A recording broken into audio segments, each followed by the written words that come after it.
fariseu e o outro publicano.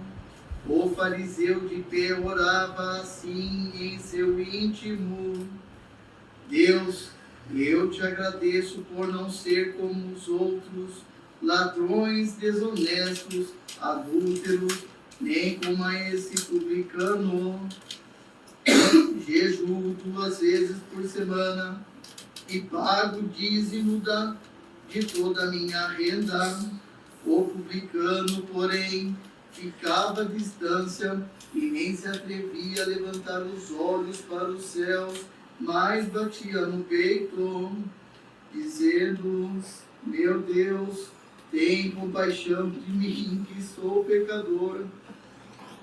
Eu vos digo, esse último voltou para casa justificado, mas o outro não.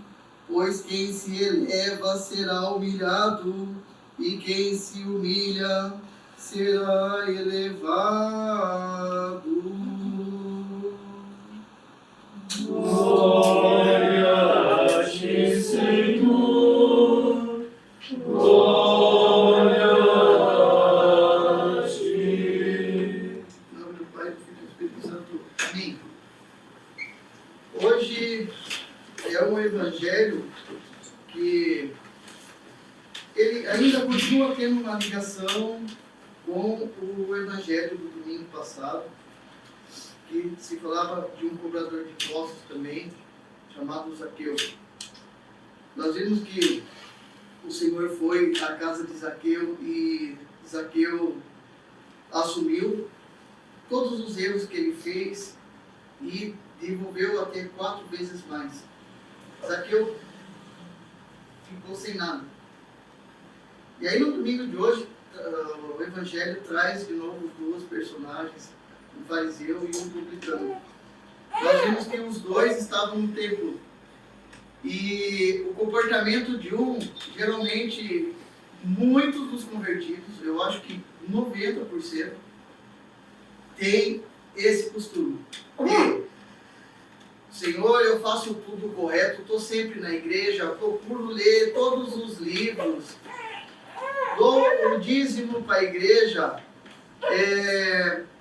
faço meus jejuns toda quarta, toda sexta, não sou como os católicos, não sou como os protestantes. A gente coloca tudo isso, tudo vaidade, e não há uma conversão verdadeira do coração. Porque esse homem, ele falou, fazia todos os preceitos, mas ao invés de ter um arrependimento, ele colocou imposições. Nós, às vezes, na própria confissão, nós temos esse comportamento desse homem de hoje, porque nós não assumimos os erros como pecadores. A gente quer fazer uma barganha com Deus. Nós escolhemos palavras bonitas para falar com Deus. Nós não falamos a realidade. Colocamos máscaras. Nós temos dificuldades em falar sinceramente do coração com Deus. Senhor, eu tenho essas vaidades, eu tenho essas paixões, eu tenho essas dificuldades, os meus temperamentos são esses. A gente não assume. A gente enfeita o pavão, como diz o povo, e acha que Deus não está vendo o coração. E aí a gente acaba terminando a confissão mais sujo do que nós começamos a ser. E isso é grave. Se nós escolhemos palavras para se arrepender verdadeiramente de Deus, a gente está mentindo para si próprio. Ninguém esconde nada de Deus. Deus vê tudo.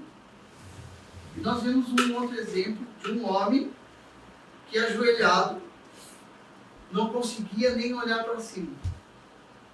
Ele só batia naquele coração duro dele. Senhor, tem piedade de mim, pecador. Senhor, tem piedade de mim, pecador. E batia no peito, porque ele sabia que aquele coração dele era uma pedra. E era até injusto de estar diante de Deus. E o Senhor fala, e aí, esse volta justificado. Porque ele reconhece coração duro. Ele não falou em nenhum momento que deixou de dar uma esmola ou deixou de jejuar. Ele só reconheceu a miséria que ele era diante de Deus. Até quando nós vamos ter esses comportamentos e se achar melhor que os outros? Se achar que ser ortodoxo é algo extraordinário, que é a salvação da nossa alma já. É a maior covardia que a gente tem. Quando nós batizamos, é aí que começa a nossa condenação para valer. Porque vocês vão ter que ter a consciência que precisa pôr força para salvar a alma. Então, quando nós somos batizados, a nossa condenação está mais próxima ainda. Mas nós temos um caminho para se salvar, que é através dos sacramentos da igreja. Hoje, na nossa comunidade, estamos celebrando um santo da igreja, São João, o Novo Misericordioso, o qual, com a graça de Deus, Bispo Gerontos, metropolita do Pires Salamina, nos trouxe um pedaço do dedo do santo. Está aí. São João, o Misericordioso, ele atendia confissões. E até nas confissões dele, quando as pessoas não falavam a verdade, ele especulava o coração e falava o pecado da pessoa. Para vocês terem ideia da importância que tem para Deus uma confissão verdadeira. Deus, nos seus santos, em alguns santos, ele revelava, e ainda acontece dia de hoje, há santos pais, santos padres, que conseguem especular o nosso coração. Vou dar um exemplo. Nosso metropolita Demétrio, ao receber a visita de um diácono, quando o diácono chegou, o metropolita olhou para ele, esse diácono foi lá e pediu bênção para o metropolita. O metropolita deu uma bênção e falou para ele: pegue suas coisas e suba a montanha. E aí aquele homem pegou, era uma montanha enorme, lá na Califórnia, e foi subir a montanha, pegou e voltou. E o metropolita falou de novo: olha, eu não mandei voltar, é para você ir e ficar lá na montanha. E aí ele foi de novo. E lá aconteceu alguma coisa. Aquele diácono voltou transformado. E aí o metropolita falou: agora sim, agora é a tua hora de chegar perto de mim para a gente poder conversar. E esse diácono, até hoje, ele não revelou o que ele viu lá, mas foi algo grandioso. Tinha que ter esse movimento, não era só ir visitar o metropolita, mas sim tinha que ter um movimento de subir a montanha para estar com Deus. E esse início do triódio, que é o domingo de hoje, Deus nos chama a se separar do mundo. Já faz 3 domingos que Deus está falando: olha, está chegando o momento de ficar somente eu e você. Qual que você está preparado já de coração e aqui para ficar sozinho consigo próprio? A gente olha para o espelho e sai correndo. Ninguém consegue ficar olhando para si próprio, porque vê as falhas.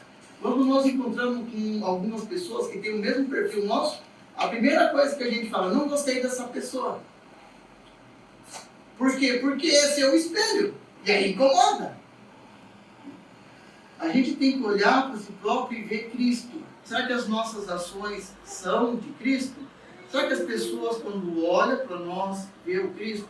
Se nós não temos ainda um vestígio de Cristo, esse é o momento de entrar na grande quaresma e procurar ter uma intimidade com Cristo. Ser igual a Cristo é tirar as vaidades. Já viram em filme como as pessoas ficam no deserto?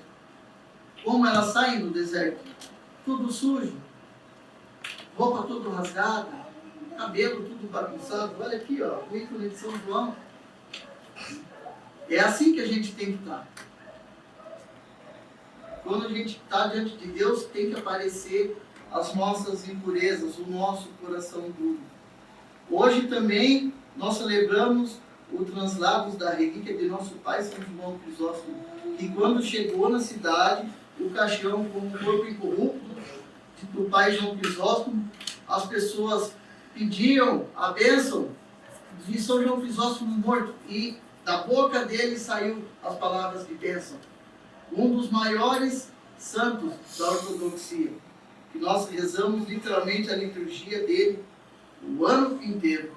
Se nós queremos conhecer verdadeiramente a Cristo de forma mais completa, teologicamente, né, também um pouco o pensamento dos cristãos primitivos, nós temos que procurar conhecer os santos pais, em especial São João Crisóstomo.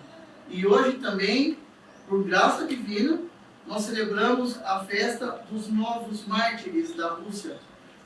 E esses mártires, muitos deles foram derramados sangue pelo comunismo na Rússia.